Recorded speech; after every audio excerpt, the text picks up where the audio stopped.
La lecture continue est un sujet fondamental pour votre apprentissage. Vous l'utilisez lors d'une dictée, lors d'une lecture, dans vos différentes communications. Et c'est un sujet fondamental pour la récitation correcte du Coran. Pour comprendre ce sujet, on va prendre un exemple. Le mot suivant.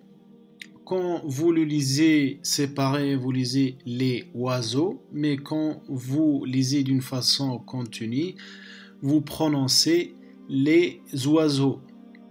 Donc, quand vous lisez d'une façon continue, il y a une nouvelle tonalité qui apparaît au niveau de la liaison entre certains mots. En arabe, lors d'une lecture continue, si le mot est défini, c'est-à-dire il commence par un article, vous avez toute une leçon qui s'appelle la forme définie et la forme indéfinie. Si le mot est défini et qu'il ne se situe pas au début de la phrase, alors l'article subit une modification dans sa prononciation. On a vu que l'article se prononce de deux façons, ou elle, et c'est en dépend de la façon de prononcer l'article qu'on va apporter les modifications suivantes. Dans le cas où l'article se prononce elle, on supprime le de la prononciation et on prononce juste le l. Dans le cas où il se prononce donc on supprime toute la prononciation. On va prendre un exemple. Dans le cas où l'article se prononce elle, on va lire la phrase suivante. Mudiru al-madrasati, le directeur de l'école.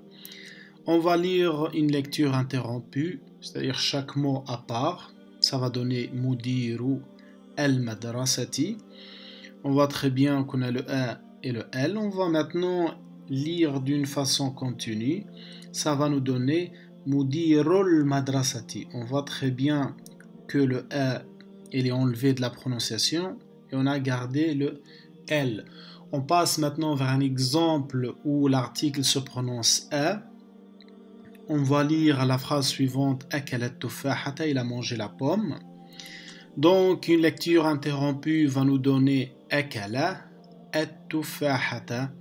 On a bien notre article ici, il se prononce en tant que A. Maintenant on va lire d'une façon continue, ça va nous donner Akalat tufahata. Donc on voit très bien que l'article il a complètement disparu de la prononciation. Donc voilà, c'est la fin de notre leçon. N'oubliez pas de vous abonner, d'activer la cloche pour recevoir les nouvelles vidéos.